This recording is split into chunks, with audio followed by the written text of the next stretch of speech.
Hello, viewers, and welcome back to the Huddle. It's our first recording of the new year, 2026, and we're delighted to welcome back a returning guest, Nigel Eccles, co-founder and CEO of BetHog. Nigel, thanks for joining us again. Thanks for having me back on the show. Yeah, you got the honor of kicking off 2026 for us, and based on our previous conversations, I'm sure we'll have a lot of interesting things to talk about. There's always something going on, which is an understatement, but maybe an easy starter. Since we last spoke, how things kind of been for you and for BetHog? Yeah, like very busy. Biggest area basically being the launch of our AI dealer and then continued development of that. It's interesting. One of the things we started to realize is like we talk about her as an AI dealer, but really she's a live dealer. And our vision for that product is we want her to be the best live dealer that you've ever had. So our vision is, imagine you go to Vegas and you have a dealer that knows you, who's the very best blackjack dealer, and all of the things that go with that. She knows the nuance of the table. She deals flawlessly. She knows when to shut up, but she also knows when to interact with you. That's what we're aiming to get. And so we've been doing, like, the difference between Sunny when we launched and where she is today is dramatic, and the difference in like 3 months is going to be even bigger. That's definitely something I want to get into, and I immediately kind of drawing a parallel in my mind to Grok with Twitter, because the difference is, maybe in the headlines at the moment, there's some things they need to iron out for sure. Yeah, absolutely, yeah. But the development kind of goes in stages. Before we do get into AI and Sunny, I wanted to also ask, so when you kind of launched BetHog, and when we spoke before, you picked out streaming, crypto, and sort of social gaming as key USPs. Are you still backing those as kind of the marketplace to we think that's definitely a theme, getting much stronger and deeper community. We do think that social games is a really interesting aspect, and I don't think we've quite figured that out. We do think that users are actually a lot more conservative than we expected in terms of playing new games. And so one of the things you'll notice is Sunny is not a new game. It's blackjack, right? It's been around for over 100 years. And so when people are presented with that, they're like, oh, I know how to play this. Fine, easy, right? Whereas if we create a new game with a social element, which we have done, that's a much harder proposition for them. So we still are really interested in it. I don't think it's going to be a priority so much for 2026, because we think that actually 2026 is about taking existing games and making them dramatically better. Like, no one in 2026 should be playing a very flat, RNG blackjack. They should be playing one with an interactive dealer that remembers their name. Like, I was playing Sunny yesterday, and she asked me about my dog. Like, it's so weird. Like, of course she knows my dog. She's like, I played her before. I told her about my dog. But it's, that's sort of the thing that we think 2026 is about, is taking existing games and making them dramatically richer. Yeah, let's talk more about Sunny and how well she knows your dog is maybe a starting point. The official kind of launch was September. Right. Okay. Yeah, and you've mentioned already kind of progress, and maybe talk us through the stages of development. So, what was Sunny like as a very a speck of an idea, and how it's progressed since then? Yeah, absolutely. So, very early on, we focused on the personality and getting her ability to interact even outside of blackjack, right? And we got that to a level, and that's pretty good now. And so you can just go and have a conversation with her. What we've sort of focused since then has been more outside of that. We've focused on her pacing. Like, so for example, if you have an 8 against the dealer's 10, you have an 18 against the dealer's 10. Like, does she comment on that? But what if you have a 16 against the dealer's 10? And what we discovered is a 16 against the dealer's 10 is kind of a stressful situation for a lot of players, because they're like, a lot of them sort of like, well, I know I should hit, but I don't really want to hit, because I don't want to bust. And so that might be a better point for her to comment than whenever it's 18 against a 10, where that's just like just, stick, give me the next card. So pacing is one. We spent a lot of time working on the avatar. Sunny is sort of a waifu, kind of much more sort of simplistic. Our next dealer, Maria, getting closer to photorealistic. And you'll see sort of her mannerisms and her idle moves much more realistic. And then lastly, just sort of the card animations and movements and even things like, with RNG blackjack, you can make the cards really fast, like really fast. You don't really have to show the card moving across the screen. And one of the things we discovered is actually users who want to play closer to a live dealer version, they want slower. If they want fast, they just go and hit the RNG version. So we are trying to compete with live. And so actually one of the things we've done is slowed it down in certain ways. And that's an area where we're spending a lot of time of increasing the realism of the actual card mechanics. Doesn't change the game, doesn't change even her personality, but it just makes it feel more real for the player. What's the kind of player reception have you had, if you had any kind of detailed feedback? Mm-hmm. Any positives they have emphasized and any areas of criticism? Has there been any feedbacks, as you say, kind of the avatar and the appearance and that kind of thing? Yeah, a lot of very positive feedback. One of the things that didn't even occur to me is like people were like, we like that we treated the dealer as a professional, like she's not in a bikini. They're reasonably conservatively dressed. And we never even thought that we would do it otherwise, right? Like, they're very attractive, that's deliberate. But we always sort of thought like they're a professional. We want to treat them as professionals. So that was one thing we got feedback very early on. A lot of people were just kind of surprised at their depth, that they that they have memory, that you can come back to a session, they'll say to you, oh, I haven't seen you in 3 days, or remembered my dog. That's kind of has surprised a lot of people. I think the areas to work on, which we are working on, has been through feedback, which is less about the dealer personality and is more about the sort of animations of the cards, more about the realism of the actual game. So our current version is an infinite deck, which is standard for RNG. So any card, the next card you get is randomly from 52 cards. I think users, what we see is they prefer a multi-shoe deck. That feels more real. Users want to see the cards move from the shoe to their hand. So things like that, that's things we're working on right now. It might be a bit of a philosophical question, but so from what you're saying, players, they want it to be as close to reality as possible, as opposed to, if they've got an AI dealer, could there be players who almost don't mind it being unrealistic animation-wise because maybe it's a bit of an escape from reality? Yeah, it's an interesting question, and we've had this internal debate, which is like we don't have to, like we're creating all of this. We don't have to be sort of slaves to what happens in live dealer. And so, it could be happening anywhere with any personality, but I guess what we've discovered is that people they love live dealer. Live dealer is a $15 billion industry, but what they want is a better live dealer. And that's what we're trying to do. And so that's where I keep sort of chatting to our team is like, our mission is, imagine we could hire the best live dealer on the planet, the person who is just the best at reading the room, at knowing when to talk, knowing when to shut up, is funny, and also make them your personal live dealer, right? So that they remember you, they only deal for you, they remember and they have perfect memory. Imagine we could do that, right? But we can't do that. We can't hire the best personal dealer in the world and then make them individual. But we can with AI, and that's what we're trying to do. And that's our mission.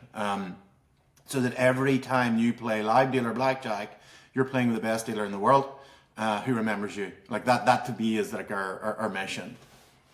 You mentioned another potential live dealer in Maria in terms of an avatar. Is there a timeline for that? Is she kind of live? Is she going live? Yes. So we launched Maria about 6 weeks after Sunny. Sunny we launched as someone who was very optimistic, friendly, welcoming, like sort of almost childlike enthusiasm. That was kind of what we wanted as our kind of a launch dealer.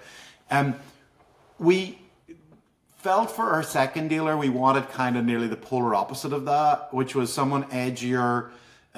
So Sunny, when you win, celebrates. She's like, "Way," We're like, "Let's go the opposite." We sort of think there's a place for someone who's kind of snarky and and is playing for the house kind of thing. We just thought it'd be funny as well. And so that's Maria. We launched her. I think it must have been in sort of November, and it's interesting. It's a fairly even split between the two dealers. I even find that when I play, I'll like sometimes I'll play Sunny, sometimes I'll play with Maria. We also have integrated them into our chat. So in our site-wide chat, you can do @Maria or @Sunny, and they'll comment, which is quite cool. We've seen people playing around with that. So Maria was deliberately chosen as sort of the anti-Sunny. And we're now also thinking about what our third dealer would look like.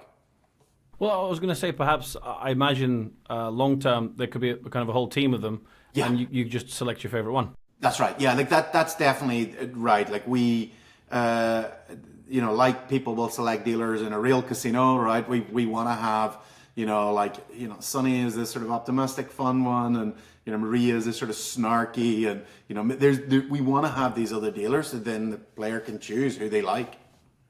Yeah. So as a hypothetical, so obviously they're blackjack, but if you were to say take Maria or Sunny or a third or fourth dealer and say, right, we're training this one on, just any other game really. Is that a process that you've experimented with? Yeah. How quickly could that come about? Yeah, so it's something that we've been thinking about from actually before we even started, which is, this isn't just about building blackjack dealers, it's really about building dealers and companions for any game, right? Offline casino is a very social experience, online's not. And so one of our big things is, can we fix that with avatars? There's obvious ones like roulette, keno, baccarat that have dealers. So these are ones that would be obvious ones to extend to. The other thing about them is they also have similar game experiences as blackjack. Now blackjack has got decisions, which a lot of these games don't quite have the same. But you have big wins, you have losing streaks, you have moments of tension.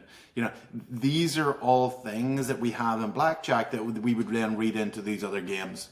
But additionally, beyond those games, we also are very interested in how would you extend it to slots, right? Like slots doesn't have a dealer, but it could have a companion. You also have moments of tension, you have moments of excitement, you have moments of loss, and that you could then bring in your companion and could hang out with you during these games. So that's something we're definitely thinking about. Yeah, and I suppose that extends the kind of journey and the use of the avatar. And could they maybe even recommend games? Work as a kind of game slot recommender. It could even be your VIP manager, right? Like they welcome you back. You have a bad set of loss. We could even give them a budget and say, look, for this player, like a VIP manager would have, and say, look, for this player, you have this amount of money to keep them happy. There's a lot we can do there, and that's 2016. That's 2026. That's all of this year. We're very focused on how do we take this from a single dealer or two dealers with one game to a whole cast of them that are even better than they are today across multiple games. Yeah, it's really interesting, and I think a couple of years ago these would have just been kind of thoughts and ideas rather than now that we actually have them in practice. Yeah. In terms of, and you mentioned kind of like a VIP manager as an example, one question I wanted to ask, which probably goes against the grain of what we've said so far, in terms of player trust, if they're working with an AI avatar, there is an element more about offline gambling and casino gambling, but of the human element of, I know this dealer. Obviously, you mentioned if you consider Sunny a personality, a person, you know them, but is there a gap to bridge there? Sorry. In terms of non-human trust is a really interesting one. It's not as simple as we thought it was. Certainly there's a reason why people play live dealers. One of the reasons is trust. They can see physical cards. we've seen with RNG games, particularly in crypto casinos, you can use cryptographic proofs to show that the game is trustworthy. The weird thing about cryptographic proofs is I don't think more than like 0.1% of users really understand them, right? Like, it's good they're there, but if I have, like 5 busts in a row and the dealer draws 21, I'm like, even when I play on BetHog, I'm like, I don't know, this seems really dodgy. Like, this just seems this couldn't happen by chance. And so I don't think like cryptographic truth is a start and the end. I think there's other elements that we've noticed where, people do value the authentic casino experience. So even sort of the background noise, which actually in live casinos is created, right? Like a lot of that is created. It's not necessarily all real live background noise. There's sort of trust as things like seeing the cards being shuffled in the background. There's all these kind of like little trust things that actually in a lot of ways we can recreate as well. So you could go down the really technical route of trust, which is cryptographic proofs and sort of all these things there. And I think they're worthwhile. All of our games are provably fair. So we have done that.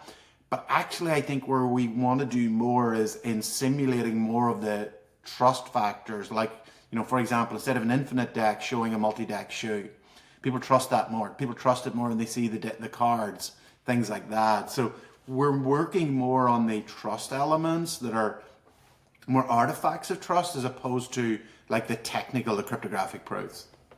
Yeah, interesting. I think, ironically, using AI and as you say, Sonny and Maria, you probably got a slightly more uphill battle in that just particular area of player trust, and it's maybe the opposite of a trend we're seeing elsewhere in the industry, kind of live slot streaming, which is becoming a little bit more mainstream at the moment. No, I've seen that. Yeah, so it's that's exactly that an online player might think, I don't trust the maths behind this, but I know my machine in the casino works. Yeah. So it's almost maybe... Which is kind of bizarre because obviously it's a computer inside that machine. No, yeah. Trust is a multi-layered thing. I don't, there's no one thing that, engenders trust. Like you really have to, lots of different levels and lots of different things. And some of them aren't, there's certain things like cryptographic truth that should have trust value. Also, for me, a big one, if I would trust something is, do I know, are the founders public about who they are, right? It's kind of bizarre. There's probably several thousand crypto casinos, of which maybe certainly less than 5 do we know publicly who the founders are, of which BetHog is one. Stake, obviously, BetHog, a couple of others. And to me, I'm like, you trust all of these anonymous people, anonymous companies with your money. So to me, that's a big one. We're fine now whether that's a big one for players. Obviously, clearly, a lot of people do trust a lot of these companies that have anonymous founders, but which makes you see that it isn't just a one thing, right? Mm-hmm. It's a lot of different things that where people have trust. For this discussion, we kind of pre-briefed beforehand, but to perhaps let the viewers know at this point, I'm keen on a part 2 here where we go on to prediction markets. To maybe round off for now the AI discussion. Mm-hmm.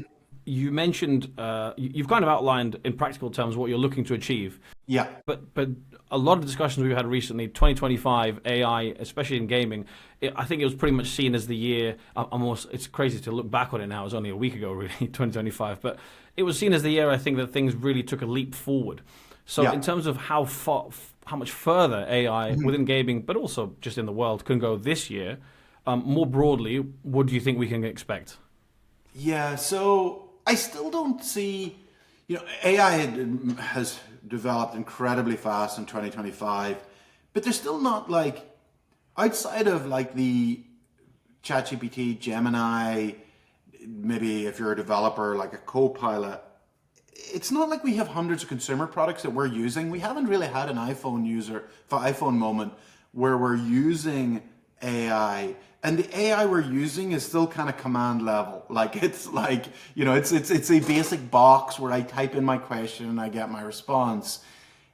That's like MS-DOS. This is we're in the 1980s. Where we're headed is dramatically integration of AI into products that we use every day, that we interface with.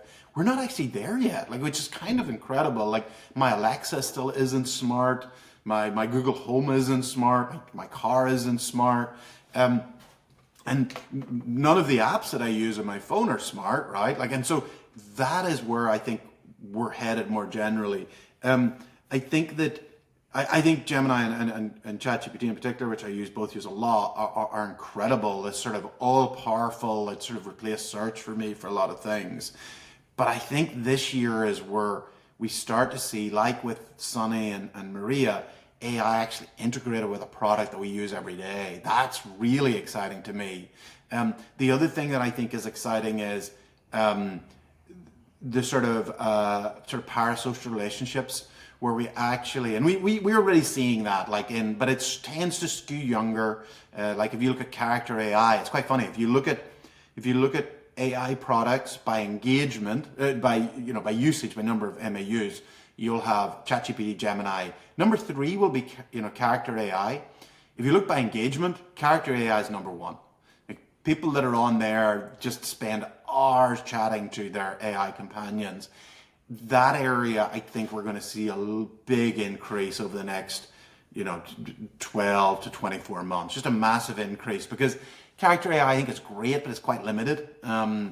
I just think that we can see that across multiple products where, you have a companion that does certain things, right? I think that's an area that I'm really excited about. Yeah, it's fascinating to think, because we've had so many, even just here on the Huddle, we've had so many conversations about how far AI has come. But you kind of summed up there that in your everyday use and consumer products, there's still a huge way we need to and can go. Growth, yeah, like we have not. And when you look at new consumer products, they typically are more like prosumer or creator products. So, like, Nana Banana is phenomenal as a image and video creation tool, or other ones that are text creation, but they're not really consumer products. They're more like creator products, and that's where we've seen a ton of progress this year. I'm hopeful 2026 we actually see more consumer products, which I think is going to be really interesting. Definitely. I mean, I would say watch this space, but we're all watching we this have no space every day. Yeah. But as I said, I'd love to kind of spend the next portion of our kind of conversation talking about prediction markets, and I'm hoping it doesn't seem too random of a shift to our viewers, because it's all about kind of new technology, really. Yeah, no, it is like 2025 was the breakout year for prediction markets, which have been around for 25 years. Like, it's not in some ways it's not new, but the inflection in the last 12 months has just been incredible. Yeah, absolutely. And as co-founder of FanDuel, as we've discussed before, and you mentioned to me that you actually created it as essentially a prediction market in the first place. FanDuel started as a prediction market. It launched in 2008 as a prediction market, and only became FanDuel about 18 months later. It became FanDuel, and the original prediction market was called Huddle. And we carried markets very like the markets that are on Polymarket today, which is quite incredible. Yeah, we've looked into kind of the history of broader prediction markets in general. As a basic concept, I think you can go back almost hundreds of years in terms of a bit like gambling predictions. Yeah. But even though it's going to sound like it's contradicting what you just said and be factually incorrect, but could you describe prediction markets and the Kalshis and the Poly markets of today as almost like DFS type disruptors within gambling now? So not exactly the same technology, but when FanDuel and DraftKings kind of took on the market. I think we're seeing we saw two things last year which massively changed the equation. Number one, what we saw was Kalshi in particular self-certifying, particularly sports contracts as swaps, and therefore we now have, as they said initially, legal sports betting in all 50 states, right? Because it's a derivative, it's a swap. That massively increased the market. Sports betting is 95% of the market, right? And so when you do that, you see incredible growth. And that was a really, really big unlock. And ultimate outcome. And what does that open up? It opens sports betting to California, Texas, Florida. Well, Florida already has Hard Rock, but it's opened. It's opened all of these operated all of these markets. We now have sports betting, which is incredible. I think the second thing that we saw unlock last year was a belief within the financial markets, and this is sort of more poly market, but a belief that this type of product is much greater than just sort of sports betting or a betting exchange. That it actually is a truth machine, that it unlocks all of these new types of contracts that that the New York Stock Exchange has never even really considered, and that these all have value, and these are all a really big market in themselves. That was the second big unlock I think we saw last year, and that's what made 2025 different from all the previous years. Absolutely. As an indicator of, well, I don't want to say truth, but a potential outcome. Poly market kind of grew to fame, particularly during the election, and I think we even talked about this a year or so ago, and that's with, I'm sure as someone with a prediction market history, you're up to speed, but I will admit that this time last year, I wouldn't have known prediction markets as I know them today, because again, like AI, we're kind of covering them every day. But yeah, that ability to forecast, is somewhat revolutionary. Yeah, that part is not really new. Like we ran Huddle in the 2008 election, and like we had results as good as Nate Silver, right? Because prediction markets are really good at aggregating all the information, right, and giving unbiased forecasts of what's going to happen. Like, and that's what they're really, really good at.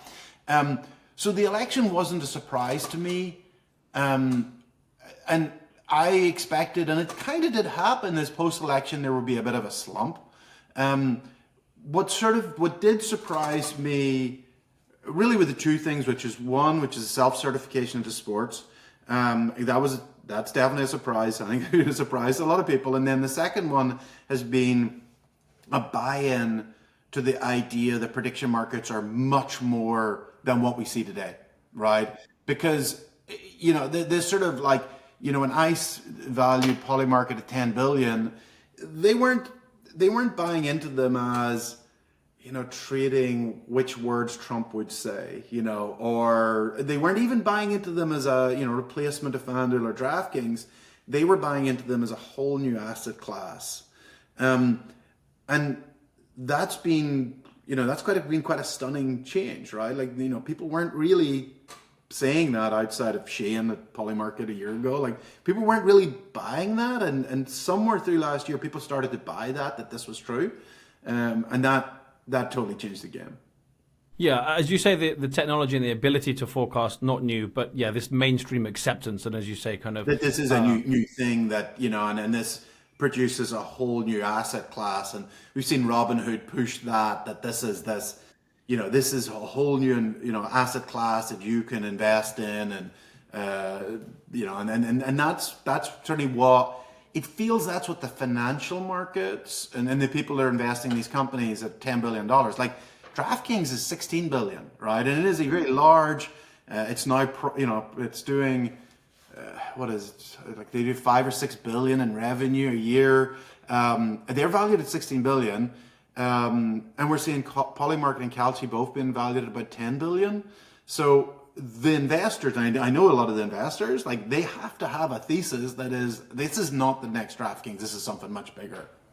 Yeah, I mean the valuations of Sword and this, the point you just made links into something that a point I've made before. I kind of want to ask about, and certainly as someone co-founder of FanDuel, this kind of maybe a bit of not personal experience, but my thinking is as I mentioned earlier, when FanDuel and DraftKings kind of disrupted sports betting, they were kind of the new kids on the block. They had this new technology. They weren't the legacy players like an MGM or a Caesars who might have been a little bit, say, slower to move. Yeah. Is it now roles reversed that Kalshi and Polymarket are totally? Yeah, and FanDuel and DraftKings are now coming from the position of we've kind of tried to defend. Yeah. Yeah. What you'll see in the gaming industry, and we have seen this cycle again and again and again, is that largely innovation doesn't come from inside the regulated gaming industry. It comes from outside. The regulated gaming industry is deeply conservative. they have a license that they need to protect, and those regulators are deeply even more conservative. They're like, we don't like anything new. We don't want to do anything new, and anything new is dangerous and actually should be banned, right? Like that's their kind of starting position.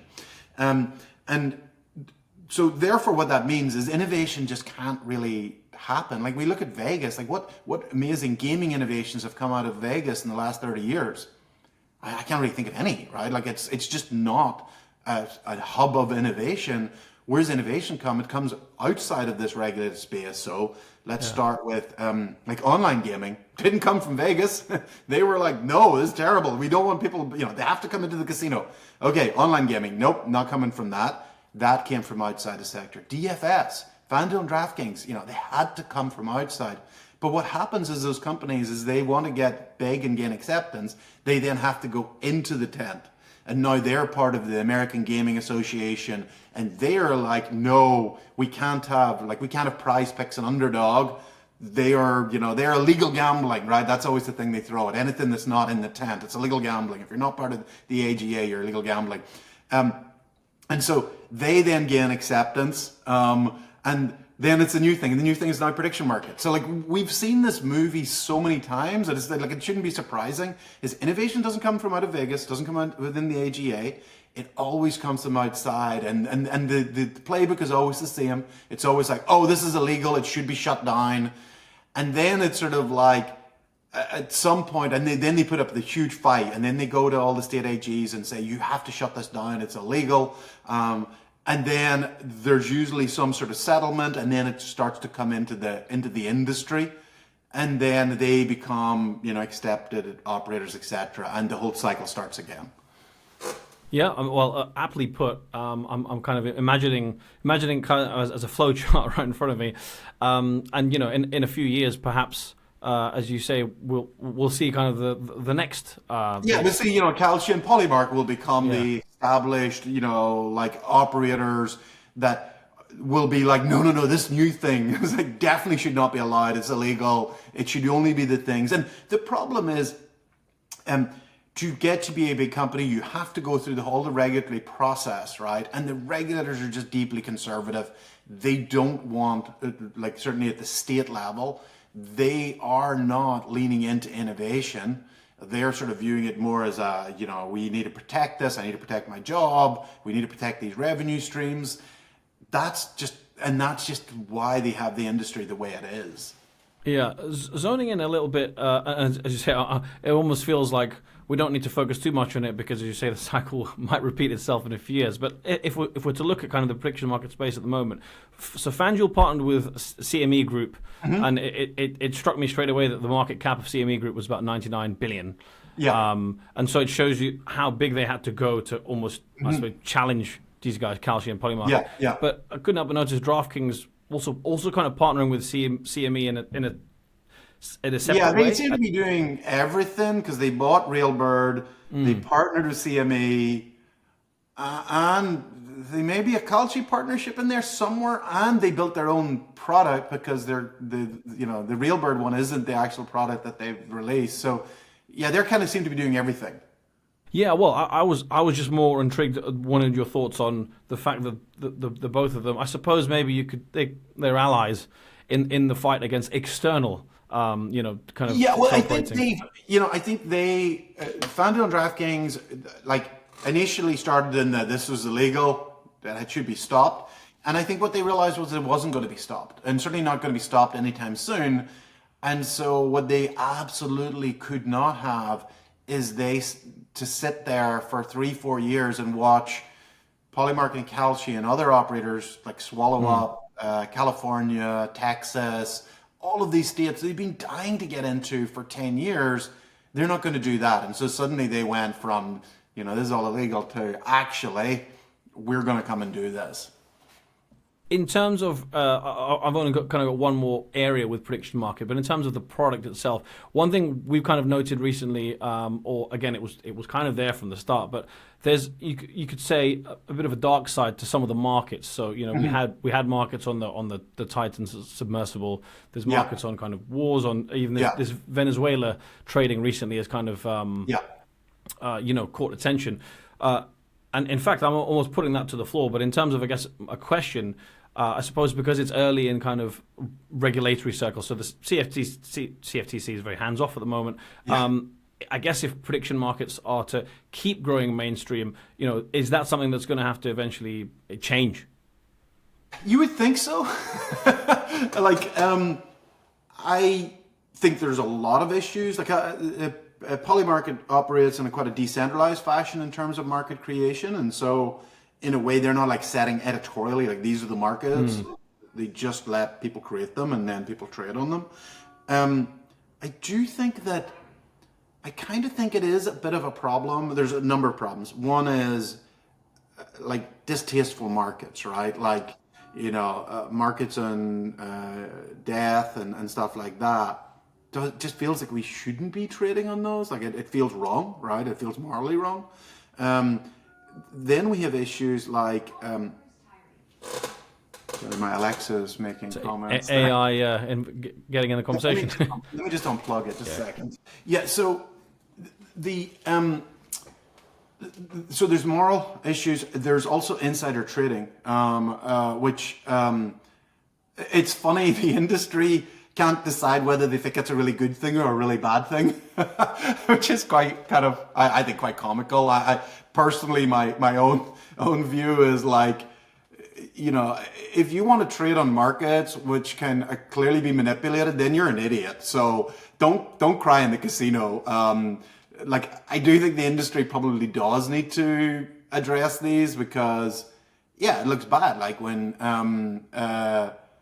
then someone who is an insider, is inside information, is trading against players. I saw something on Twitter, and he said, the way he put it, he said, I don't feel that corrupt people should be able to charge a tax stupid people, which was what his sort of point, which is he didn't think insider trading was legitimate. I don't know. I think it's kind of funny. But I do think the industry probably should do something about it because I think long term it's a pretty bad look.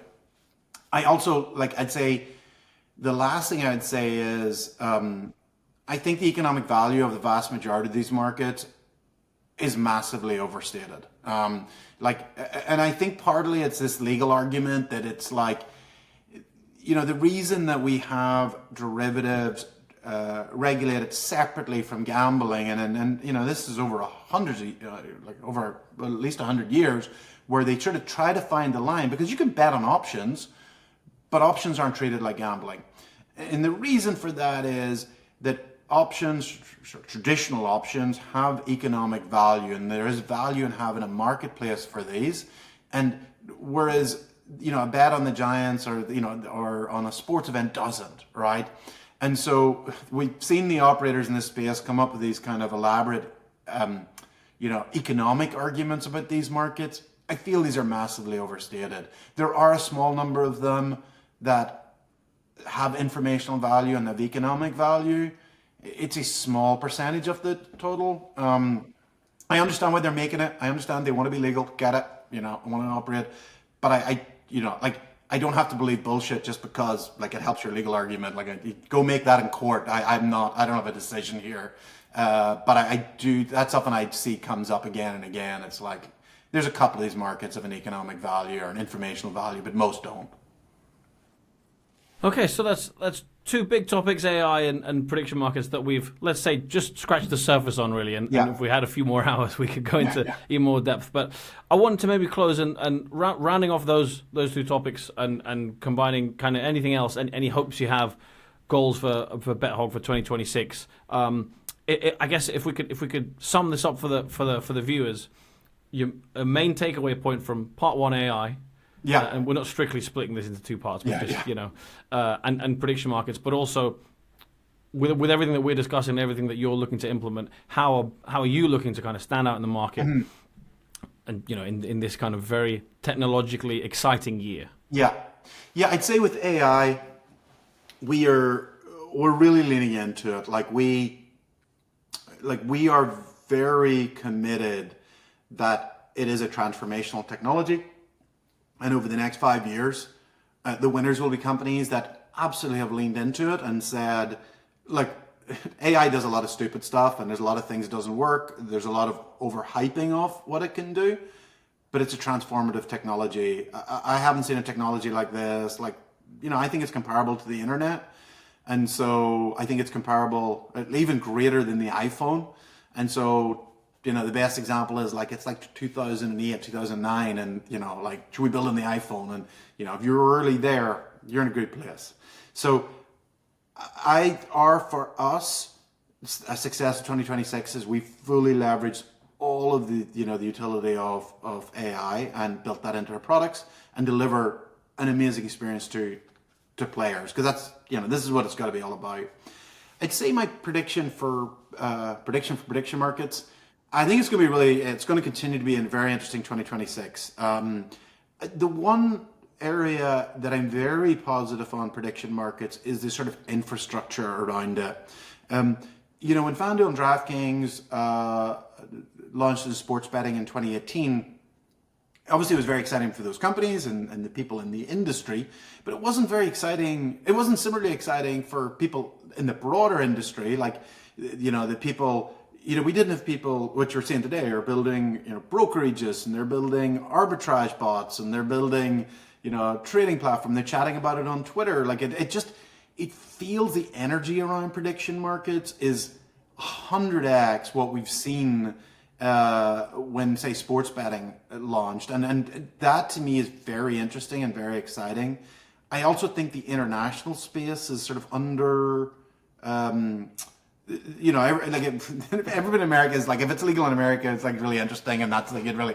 But actually, prediction markets, and I'm on the board of a company called BetHog, which is very focused on the international piece. I think the international piece is even bigger. I also think that it's going to be sports. The world, people haven't changed. Sports is the primary category. In 5-10 years' time, sports is still going to be at least 80%. And so I think, what we saw in sports, Betfair in 2000 launched as a betting exchange, and it was very successful. For various reasons, it's kind of lost its way, and now it's a very sad shell of itself. I still think this product is a really interesting product internationally, and I actually think what BetX is doing, but some of our operators are doing internationally, massive opportunity, because it's not going to be Betfair. Betfair tried, they'd given up 10 years ago. So we think there's a really interesting international story this year. Yeah, and a couple of points I could maybe just tag on at the end. I think the fact that ICE, there's going to be a few panels on prediction markets, and just in small ways within the industry, it might help kind of get the conversation more international. But also, you say about the excitement of prediction markets. This time a year ago, we had a lot of, or 2 years ago maybe, we had a lot of buzz about sweepstakes. As you say, it feels a different level. It feels like it was never this mainstream. So indeed, this is kind of the thing. Yeah, it's definitely, ICE is going to be the main story. The question is this going to be the main story in a year's time, right? That's going to be the interesting one. I think this one has a lot more legs. There's definitely... There is a level of friction between sportsbooks and their players that I actually think having a very active betting exchange market is good, which is so that you're look, if you want to be a sharp, if you want to be sniping prices, then here's a great product for it, right? But if you want more of a retail experience where you're getting bonuses and you're well looked after, there's a sportsbook product. It feels that the sportsbook products have been marketed themselves as both when they're not. They're not, the sharps are not on them because they've limited them, and I actually think this is good for both, which is, look, if you are a sharp or you're a wannabe sharp, then you're on the exchange, and the sportsbooks can sort of say, go play on that. That's kind of, I think, a much better place than where we are today, where we have tens of thousands of people being limited and have nowhere to go. Well, Nigel, thank you very much for your time. Love the conversation again as always, and I think it's safe to say when we speak again, neither of these AI nor prediction markets are going to be off the table. I don't think so. We got a couple more years to run. Yeah, but Happy New Year again. Best of luck for 2026, and I'm sure we'll catch up again soon. Great, absolutely. Thanks, Tim. Brilliant, thank you, and to our viewers as well. Thanks for watching.